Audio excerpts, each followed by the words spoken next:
Welcome to the podcast formerly Beneath the Plates. I really like RPG Protocol, but I'm not ready to pull the trigger yet. So, okay. Speaking of the kind of like the slightly new direction with the RPG kind of self-improvement growth stuff, I'm actually going to be talking about one of my litRPGs today because I recorded a video and posted it this morning. And it's basically, the video is short. It was essentially like, hey, if you're struggling and you feel overwhelmed by life and things aren't going your way, take a quick break from your problems and go help some other people accomplish what, they're trying to accomplish in life. And, worst case scenario, it's going to give you some relief in the short term, and then you can still go back to your problemed life later. And it's still going to be there, but most likely it's going to lift you up and maybe even show you a direction for your life. And I'll tell a quick story before I get into and introduce which book I'm talking about today. Back in 2013, I don't know for sure, 2013, 2014, somewhere around there. So I'm trying to get my business off the ground. I had already done all the church loot stuff I talked about. So, when I was in Clovis, I did all that. So I'd already done all that. So we're past all that. That all failed. That wasn't working. So now I'm in Atwater. So first I was in Merced, did the car lot stuff, get fired from the car lot, and I moved to Atwater. Moved back to my parents' home. I'm renting a home from my parents. Granted, I will say for the record, I probably only was like 65% accurate with the rent, in terms of, so, Dad, Mom, if you're listening, I'm not trying to say, I'm trying to express I wasn't living with my parents. I was living in their home, renting a home from them, and, living paycheck to paycheck, and there were months that I couldn't make rent, and thank God my parents let me live there, and anyways, okay, off that. That's not the point of this episode or what I'm talking about. So what the point is, and what I am talking about is, so this is that time. So I'm there, I'm living there, and I had been fired from the car lot, and I was gonna work at a car lot for a year, and like 2 weeks after the year mark, and I'd kind of forgotten, to be honest, and I'd kind of gotten lost in the bog of despair, as it were. So then I get fired, and I count back, I realize, it's 2 weeks after the 1 year mark. And I said I was gonna do it for 1 year and get out. So I decide to start up a business or go back and try this again. This time, instead of starting a brand like Church Loot, I'm gonna do service-based stuff, because I knew that service-based stuff was the easiest way to get going, and I could pivot into content, other stuff later. And so I started doing copywriting, and mostly copywriting, some other stuff too, but mostly copywriting. And I kind of was rolling with that. And I remember being in a funk one week, and I don't remember why. So I don't know if I just had been a while since I'd gotten some business. I don't know if whatever, but I was in a little bit of a funk, and I saw that Noah Kagan, who was a big inspiration of mine, like a bit of a hero of mine at the time. This is before I met him. This is how I met him. He was on Creative Live. And it was actually Tim Ferriss was on Creative Live, but he had a few guests. Tim brought a few friends with him. Noah was one of them, to talk about some things. And so Noah did this little presentation, and he basically did this kind of, I don't remember what he called it, but some sort of challenge, where he challenged everyone listening to go out and help 3 people. And it was basically like, go out this week, help 3 people, like email me, whatever it was, Noah AppSumo or whatever. He's like, then email me and let me know, and I'm gonna pick one of you as a winner. I'm gonna fly you out to Austin, and you'll see, come and meet the team and spend the weekend and stuff with us. So I'm like, well, I'm kind of just, depressed anyways. Nothing's working for me. Maybe it can work for others. So I went out, and I think I put a post out on Facebook, hey, looking to help 3 people, and I did. So one was a guy him and some friends were doing like a comic book company, which that was right up my alley, and I helped them with some marketing. That was actually gonna turn to a long-term thing. It kind of fizzled out, but I kind of helped them, a little bit longer than even just this challenge, with some strategy and some things. And get what they're doing off the ground. There was a pastor of a church who had a word, the church had, or I can't remember if it was personal or the church's website, but basically he couldn't get like a banner to work right. And I'm like, well, I've spent a lot of time starting WordPress websites for failed business ideas. I could probably figure that out for you. And so I helped him. And there was a third person. I don't remember who the third person was or how I helped them. So I don't know, maybe it was a smaller thing. Anyways, I helped these 3 people and I felt like way better. And I think it ended up leading into like, after that, it ended up leading into like, I want to say I got like a pretty big customer from it. I can't remember for sure. Maybe that's the one I'm forgetting and it turned into actual paid work. But anyways, all to say, it got me out of a funk. I helped these 3 people, helped them, made me feel better. And so I emailed Noah. I actually ended up winning the competition and he actually flew me out and I ended up spending the weekend and met. It was really cool. So I want to talk today about this concept of helping others, especially when you're stuck. Now, I think it should be something that is always on the forefront of our minds. Like it should always be like not just all about me. And this is coming from a recovering self-centered narcissist, okay? So like this idea of kind of helping others. And I want to talk about a very popular litRPG book series. In fact, I was never going to read it, and I even decided not to read it because like it seemed a little too goofy, and I wanted something a little more serious. But it kept coming up over and over and over. I even ended up like in a group, a Facebook group, because I'd gotten into like a lot of RPG groups. I ended up in a group about the book series, and I'll say the name in a second. See if you can guess. Go leave a comment and see what you think your guess is before I get to it. I'll leave a few hints, and I want to know. Let me know, did you guess it accurately or not, okay? And I remembered, like, I'm never going to read this stupid thing. It looks silly. And then I remember thinking, I said the same thing about He Who Fights with Monsters. And that is my favorite series. With The Path of Ascension probably being a close second, but I would have probably never gotten into Path of Ascension if it wasn't for He Who Fights with Monsters. I love that series. I can't wait for the 13th book to come out relatively soon, I hope. I don't even think he started it yet. He's planning on starting it soon. So let me just give it a try. I was like, I don't love the idea of it being about a guy and his cat. Okay, now do you know what it is? Technically ex-girlfriend's cat. Okay, so now you either know or you don't know. So it is Dungeon Crawler Carl. I have to say it slowly, otherwise I just slur all the words together and I can't get it out. So Dungeon Crawler Carl, DCC. It's basically, and if you have not yet, fair warning, there are going to be some spoilers. I mean, I don't really know how in depth. I'm not going to really give away, I don't think, any major spoilers. You kind of already know, if you read the description, the gist of mostly what I'm going to say, but just in case, fair warning, I might go into some mild spoilers or whatnot. No, I will. I know I will go into, not really spoilers, just like I'm going to talk about some of the story and whatnot. So if you're like, well, I'm going to go read it, go ahead and maybe pause this and don't listen to this episode until you've actually read it. So basically the premise is this guy is like, things aren't going well for him. He just found out his girlfriend was cheating on him. So he ends up breaking up with her. Just again, life's a little bit on the dumps right now. And so he's got his ex-girlfriend's cat. And we find out throughout the story, he kind of doesn't want to give it back because it's like his only companion at that point. It's the only thing he's got going for him.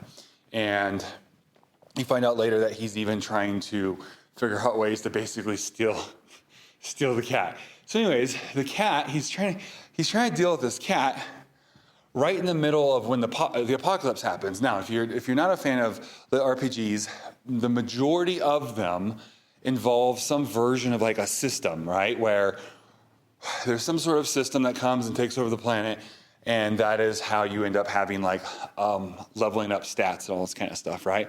So he's now involved in a dungeon crawl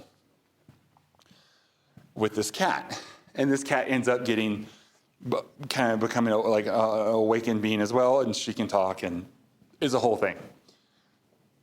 But what's interesting is, as he progresses in this book, he meets up with some other people, and there's kind of two approaches to being in a dungeon crawling apocalypse, kind of expressed in this book. And there's by two groups he meets up with and interacts with. One is a couple that are basically very bad people. And they are taking the dog-eat-dog world, survival of the fittest approach. And they are just killing other players to level up and protect themselves and go in that route. Carl is appalled by that. In fact, he goes the opposite to the point where, there's this whole show behind it, where like an intergalactic show, and you have followers and stuff. That's another reason I was like, I'm not watching that. Sounds stupid. It sounds like that one episode of Doctor Who I didn't like. And even to the point where he's getting some negative reviews from some viewers and potential sponsors, that he's wasting time because he ends up finding a group of elderly from like an old person home, a retirement home. And so there's like a couple of the caretakers and a bunch of these elderly. And he keeps teaming up with them and helping them, even to the point where he could have very easily avoided certain danger, got to the next level, and all these different things, but ended up putting himself in extreme danger and slowing down his own progress to help the caretakers and the elderly. And his basic personality is, I don't really want to live in a world where we can't still help others. And even though it's the end of the world, I don't want to be like them, where it's just, you'll put others down and hurt others, in this case, kill others, to ensure your own survival. He's like, I'd rather, yes, even though it's risky and it could end up getting me killed, he's like, I don't want to be the person or live in the world where that's what we devolve into. And I want to, so he's helping, right? He's like, I don't care if some of the viewers and potential sponsors think I'm wasting time and I should ditch the old people, as they're saying. And he goes out of his way and risks himself to help them. And it's interesting because it makes it so much more, his life so much more rewarding, because by the end of book one, which I just finished, so I haven't gotten into other books yet, but by the end of book one, he now has this kind of pseudo-built family, not quite like an actual party, and he does keep like leaving them because like they would slow him down, so he does have to go off and kind of do his own thing, and he'll come back and he's like teams up with them, and he's like, I'll go take care of this, and I'll come back and help you guys out, and but the sense of, and he keeps like telling himself like, they're not going to break me. And it's interesting because that other couple have broke. The guy is just like a shell, and the girl is just like rage-filled, dead set on revenge, supposed revenge for something she perceived Carl to do, and is like going to kill him. And the guy is just like not even there. Like there's nothing in his eyes when you look into him, right? He's like dead inside. And Carl's like, his whole point is, they're not going to break me. I'm not going to become that. And so we see them become that way, and we see Carl doing much better and having a much healthier time of the dungeon crawl, I guess. His mental health is definitely better because he is helping others and forming relationships and being a part of a community that he can give back to. And I think it's interesting because a lot of times we can become like that couple, and we're even told to, right? When you're dealing with mental health and when you're dealing with these things, like, what are you told, right? You're told you got to take care of yourself first. And now I gotta be careful here because I agree with this, right? I agree with the whole, like, you can't help others until you've helped yourself first. So that I get, but there's a difference between, let me make sure I'm okay. Let me make sure I'm not bleeding out before I try to get the splinter out of, like that's logical. And I'm a huge proponent of that. And I believe in that. And I've taught that. but it can definitely go too far. And I've definitely seen people and heard people online talk about like where they take it too far. And it's one of these things where it's like, it becomes all about them and all about their space and their, like, don't, nope, you can't, oh, no, if you're around me, you're going to have to be like that. And it becomes that way. And I've even seen it like in family dynamics where, you probably can all relate to this, where you're on that family vacation and there's that one person in the family that is like so negative, or maybe they're so toxic or so bitter, or maybe they're just so hurt and broken right now. During Christmas, we watched some Lawrence Brothers movies, and there was two we watched. One was a sequel to the other one, where the one brother thinks, and he ends up realizing it was a misunderstanding, thinks his girlfriend breaks up with him. So the entire movie, he's just like on the couch, sad and bummed out. And the other brothers are engaged, and it's all about their wedding, and he's like, doesn't even get to partake because and they have to be careful around him because how sad he is and not to be too happy around him. So I think we all can relate to that. We've probably all had some version of that. And that sucks, right? When everyone has to tiptoe around this one person who's just decided to not take care of their own stuff, their own crap, right? Like they're not dealing with their own crap. And so now everyone else has to. And I typically don't do well with those people. I typically end up setting those people off because, at first I'm sensitive, but at some point I'm probably going to just be over it. And I'm probably going to say something that is going to end up upsetting the person, either accidentally or on purpose.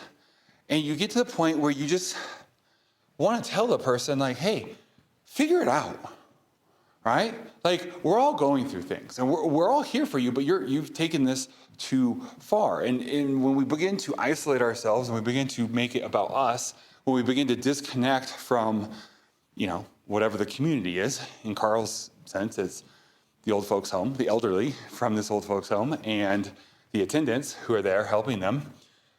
And we make it so much about just us, we get so disconnected. And this, I actually think, is even the cause of a lot of our mental health issues, is we don't have a purpose. We don't have a community that we're plugged into, and we don't have any kind of purpose in life.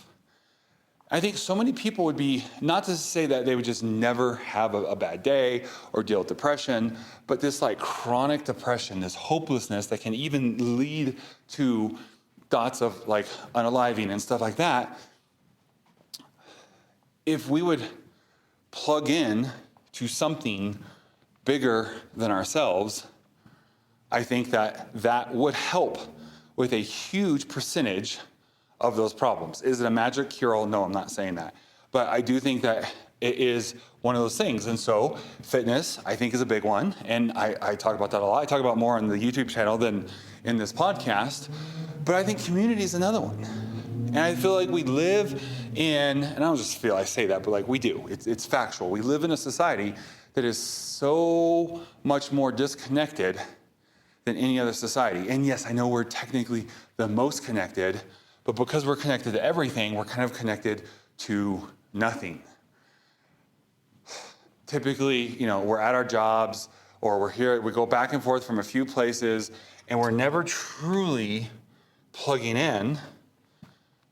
And without that sense of that community, and I don't want to bemoan the point. I'm going to sit here and do this forever and ever. But my point at the end of the day is, looking at that example of Dungeon Crawler Carl, is anytime he starts to get like overwhelmed, depressed, angry, sad, panicky because of the situation he's in, this horrible situation of the end of the world that he's in, he kind of gets grounded by those he can help. And the fact that he's not going to let this break him, and he's going to continue basically being that example for others and literally helping others.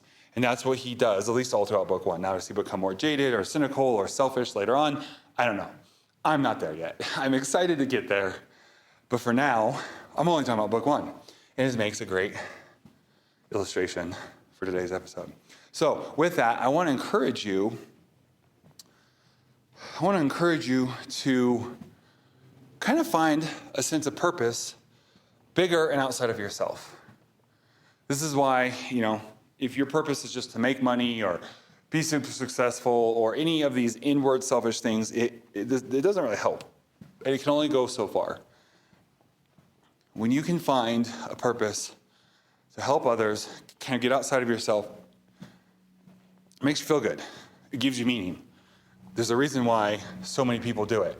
It's not just like it's a bunch of losers. Like, this is how we used to portray this in media, right? Like, there'd be these like kind-hearted losers who were like helping out at the shelter, but like the true successful people were out there killing it and really making an impact. Like, why don't we ever show the rescue shelter or the food kitchen killing it and being super successful and making a huge impact and people donating and people getting involved and like really changing society? And this is something that's about my mind. Like, why do we always show it like with the bad guys losing or the bad guys winning and the good guys just struggling? And yes, we typically have the main character who is the vapid, self-centered, conceited. I'm thinking of so many Christmas movies I watched over this Christmas season who have to go down to one of these places to be grounded and learn the true meaning of, happiness, Christmas, life, whatever that perspective is. But why are we always shown it that way? Why does it always have to be the underdog that's doing good?